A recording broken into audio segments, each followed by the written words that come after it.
આજે કે નશા મુક્ત અભિયાન અંતર્ગત આપણે પ્રતિજ્ઞા લેવાની છે।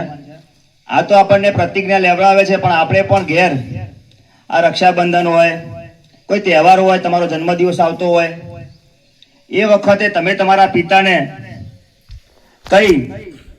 કોઈ સારા પ્રસંગે એમનું વ્યસન છોડાવી શકો છો।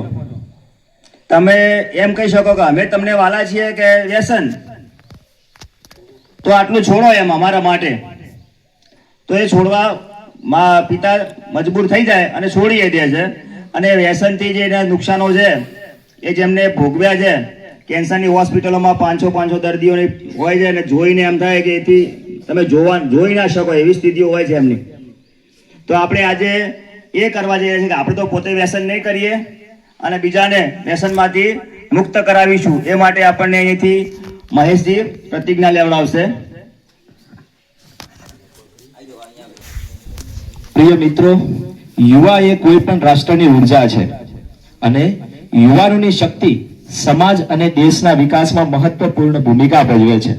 તેથી નશામુક્ત ભારતના આ અભિયાનમાં વધુમાં વધુ યુવાનો જોડાય તે ખૂબ જ મહત્વપૂર્ણ છે। દેશના આ પડકારને સ્વીકારીને હવે આપણે પ્રતિજ્ઞા લઈશું। હાથ આગળ કરી દઈશું। હું પ્રતિજ્ઞા લઉં છું કે આપણે ફક્ત આપણા સમુદાય, પરિવાર, મિત્રોને જ નહીં પણ પોતાને પણ વ્યસન મુક્ત કરીશું, કારણ કે પરિવર્તનની શરૂઆત પોતાનાથી થવી જોઈએ। તો ચાલો આપણે બધા સાથે મળી આપણા જિલ્લા અને ગુજરાત રાજ્યને નશા મુક્ત બનાવવાનો સંકલ્પ કરીએ।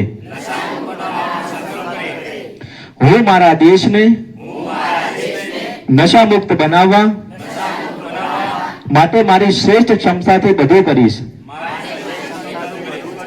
હું પોતે પણ નશા મુક્ત બનીશ